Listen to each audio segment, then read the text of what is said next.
de que o preço dos alimentos tem sido um dos fatores bastante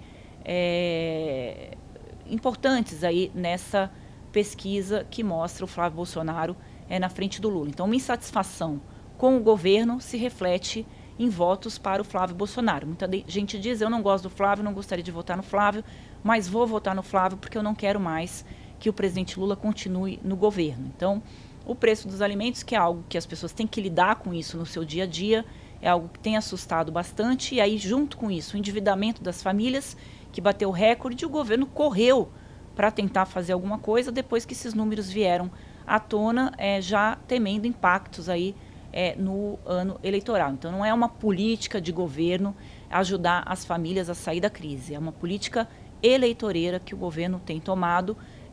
Por isso a gente faz uma crítica nesse sentido, porque essas medidas não deveriam ser tomadas para se conquistar votos, deveriam ser tomadas como políticas públicas, né, para resolver uma situação tão dramática, né, das pessoas. E uma resolução que não saiu ainda do papel e que certamente vai passar por endividar ainda mais as pessoas. Então, queria te ouvir, Bruno, afinal, o que é que pode fazer o presidente Lula perder a eleição? Andresa, um dos motivos de eu não estar em Brasília nesses dias é porque eu tenho corrido o Brasil todo fazendo pesquisas qualitativas. E o que é isso? É quando a gente reúne pessoas dentro de uma sala, conversando com essas pessoas, e elas são divididas por nichos, por grupos sociais, e de como elas estão vendo todo esse processo político brasileiro. Há 6 meses do processo eleitoral, né? A gente está muito perto de ir para a urna, daqui 6 meses todo mundo vai ter que decidir o futuro do país. E é impressionante, Andresa, que o grande drama das pessoas, o governo não consegue captar. A desconexão do governo Lula e do presidente Lula, da figura do presidente Lula, com o eleitor mais necessitado, é uma coisa que me chama muito a atenção, porque na verdade, isso parece que faz negar tudo aquilo que o Lula construiu durante a vida dele como imagem.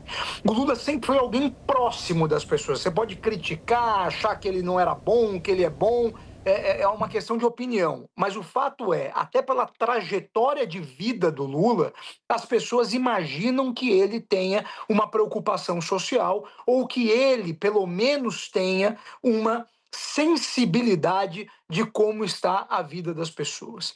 E daí a gente tem um governo que fica martelando na cabeça das pessoas de que a vida está uma maravilha. Tudo está bom, é pleno emprego, a economia bombando, o Brasil está crescendo, né?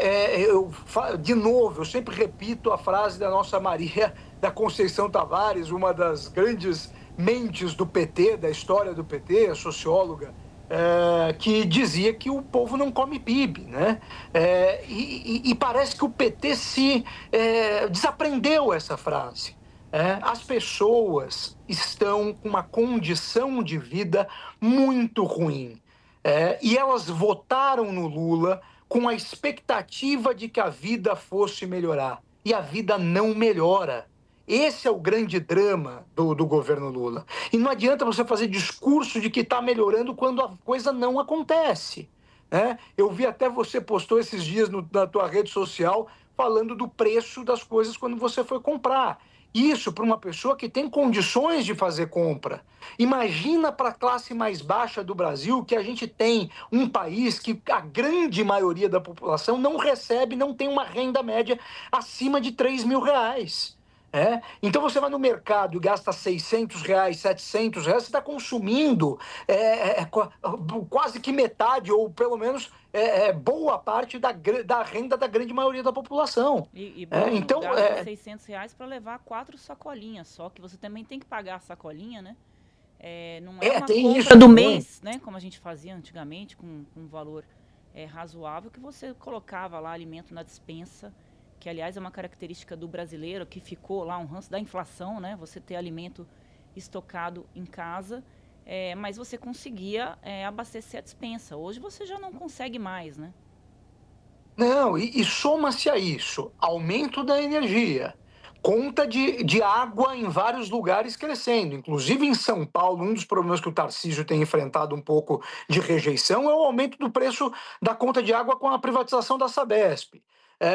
Daí você tem preço de aluguel um absurdo, o aumento do preço do combustível, agora impactado ainda mais em função da guerra do Irã, né? Tudo isso somado faz com que o sujeito não tenha dinheiro no final do mês. E eu vou rememorar aqui o meu avô, que dizia uma coisa: um homem triste, um homem sem dinheiro, até o andar dele é triste. E é verdade, as pessoas ficam desanimadas, as pessoas ficam para baixo, né? Então é um clima ruim nesse contexto todo. E daí, quando você só tem duas opções, Andresa, na cabeça das pessoas: ou eu fico com quem tá, ou eu mudo para quem é oposição, o Flávio cresce. Porque só tem ele. Na cabeça do eleitor brasileiro, só existem dois nomes: Lula e o filho do Bolsonaro. Ninguém sabe direito quem é o filho do Bolsonaro, mas é o filho do Bolsonaro. Bolsonaro todo mundo sabe quem é. E você tem duas opções: ou eu continuo com um, ou eu mudo para o outro. Quando a coisa está ruim com um, a tendência é de mudar para o outro. E aí que cresce o Flávio Bolsonaro. Sem grandes análises sociológicas. O fato é, sem dinheiro no bolso, o brasileiro tem rejeitado o governo Lula. E o Lula, e o governo Lula, e o próprio Lula ainda não percebeu isso, me parece. Que continua insistindo na cantilena de um país que está crescendo, quando ele não está. E no discurso também, que é um discurso em defesa da democracia, né, do medo de que uma eleição do Flávio Bolsonaro possa mergulhar o país numa ditadura, né, num regime que o país já experimentou e não deu certo nem aqui, nem em nenhum lugar do mundo. Que é um discurso importante, você reforçar a democracia, não tem nenhum modelo, né, Bruno, melhor do que esse, embora necessite ser sempre aperfeiçoado, mas é um discurso que ficou, né, ultrapassado diante dessas questões aí que a gente vem acompanhando agora.